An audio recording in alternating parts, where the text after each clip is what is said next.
I stopped talking to him years ago because I knew he was doing drugs. I knew he was gay. I knew he was going to be Sem Club. So it appears that Andrew Tate and Sneako are still butting heads months after their Miami incident. But before we get into today's story, be sure to smash that like button and subscribe to the channel. My name is Chivo and I talk about the trendiest news within the week. So let's get started. So as I said in the beginning of this video, I guess Andrew Tate and Sneako are clashing. Who would have thought that in the big 2026, the red pill movement would come down to this? Now, if you're new to the internet, let me give you some background on Sneako and Andrew Tate. Both of these guys became a big figure around the early 2020s when it came to the red pill movement. Now, during this time, they would amass their followings by constantly being on podcasts where they would promote their ideologies and debate against women that were kind of ill-informed when it came to this topic. But fast forward to 2026 and it seems like the fundamentals of this movement are beginning to crumble. I know what he's going to bring up. I already know what the tactic is to be. These people are easy to read.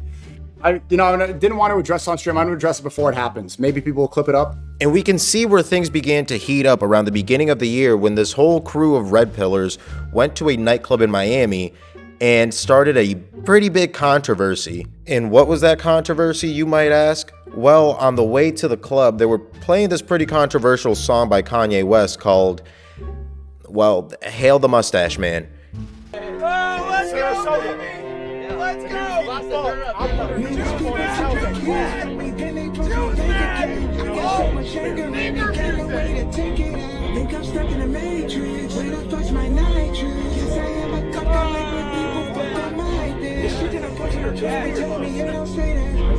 Niggas can't see me in public, I'm driving an off from Maybach.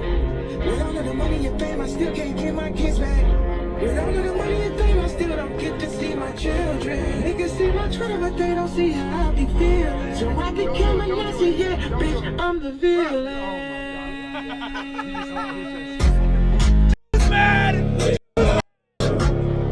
And then once they got to the club, they were able to convince the DJ to play it.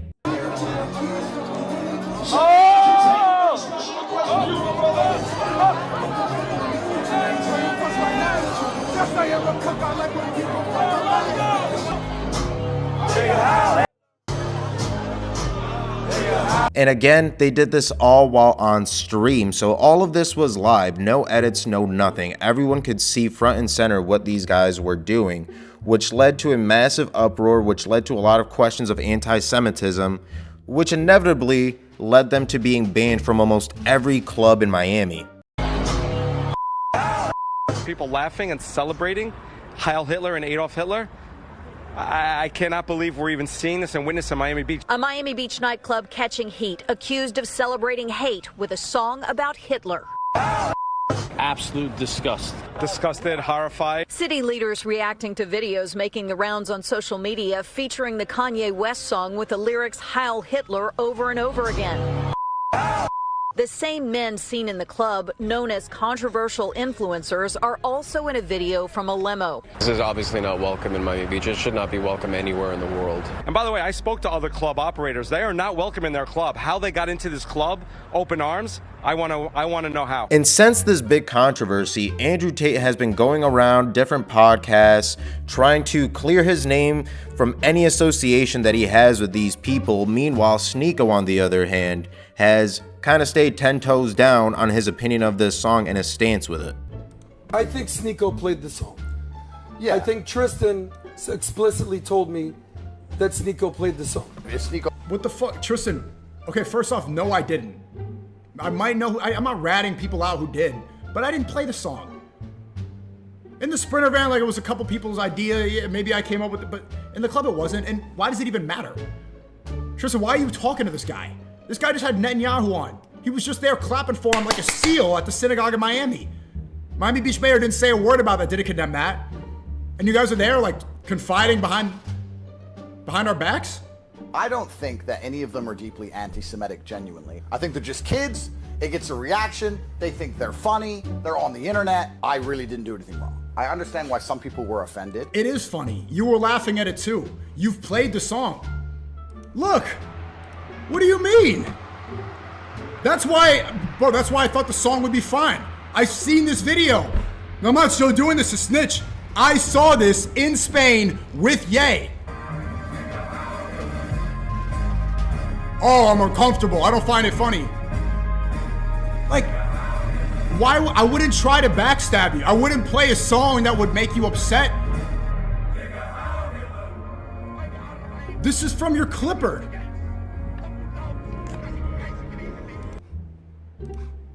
Did you think I was setting you up?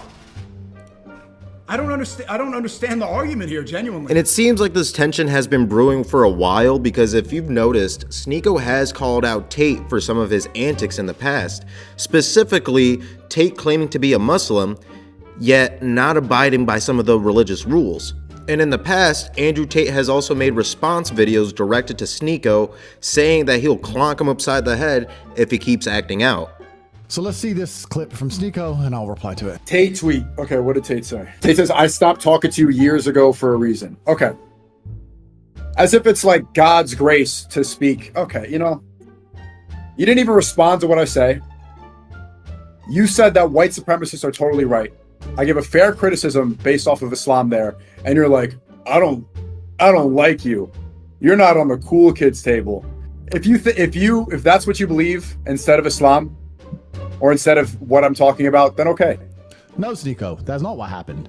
You did not give a fair criticism based on Islam. Firstly, it is not your job in Islam to criticize anybody. That's the first thing. Second thing, you questioned my faith and called me a Jew. So you were responded to in kind. You cannot be a passive-aggressive little girl. I understand you're young. But if you talk that way to people, you're going to be responded to a certain way. And you do it all the time. It's not just me. It's just who you are. You're very, like, smarmy, snarky. That's who you are. That's fine. If you said it in person, I would have knocked your ass out, and I would have helped you get up afterwards and said, sorry, sir, I had to break your jaw. Sometimes things just have to happen, you know? I know you think you're a tough guy because Strickland couldn't finish you. I'll finish you. Don't worry about that. I'm built different. From the looks of these responses, it looks like this friendship might be irreparable. It looks like the bridge is burnt.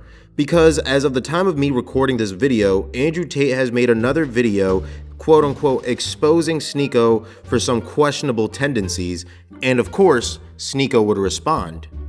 Guys, watch him do it and look in his eyes while he does it. It is a suppressed homosexual rage.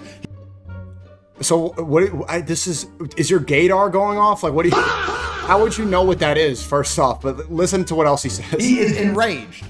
Now he's Muslim LARPing. He's Islam LARPing. Constantly LARPing about Islam while being gay in private and taking drugs in private. As opposed to me, who keeps my faith private and my internet. He keeps his faith on the internet and in his private life is completely haram. So we can discuss which one of us is the real Muslim if we want to have that conversation. But I live in an Islamic country. I live in Dubai. He lives in New York. You know, he walks around during Pride Month in New York. Okay. Dude's looking into my eyes. He's watching the clip where I'm saying, stole that. I'm Top G. I talk facts. Top G doesn't fold. And he's looking and he's like, that's suppressed. Those are gay eyes. I know it. I know what a gay guy. I know what gay is. I'm looking into his eye. When he calls himself Top G's, it really means top gay. I know gay eyes when I see it.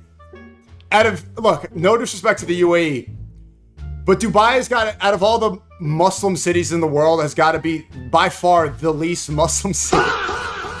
Does anyone see Dubai as an example of an Islamic place? It is. I mean, there's a lot of Muslims there. It's predominantly a lot of beautiful masjids. I love it. But the reputation it has is not one of being a holy city.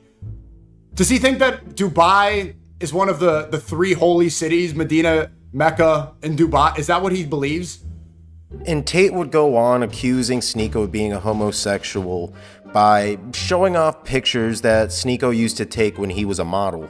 And I thought he just wanted to be famous, and that turned out to be a homosexual obsession. Oh my God, bro. Oh, hell no. He started telling me that he had this cuck thing that was exposed. He had this big cuck scandal, and he asked me what I think about cucking and if it's normal to explore your sexuality and if I've ever tried it. And I said, look, I'm older than you, bro, and I've never tried that. I don't think that. And then he started saying, isn't it normal just to try new things? Don't you think it's normal to be curious? How do you know if you're really gay or not unless you've tried being gay? And then I realized he was coming on to me. And when I realized he was coming on to me, I thought the best thing I can do is just not talk to him anymore. Anyway, I mean, look, I really don't want to keep talking about this stuff. Just wanted to clear out my name a little bit, I guess. But I saw it for the past several days, like, this is so not worth even really speaking about. And it seems to me that Sneako is finally realizing that a lot of these influencers that are in this space aren't really his friends.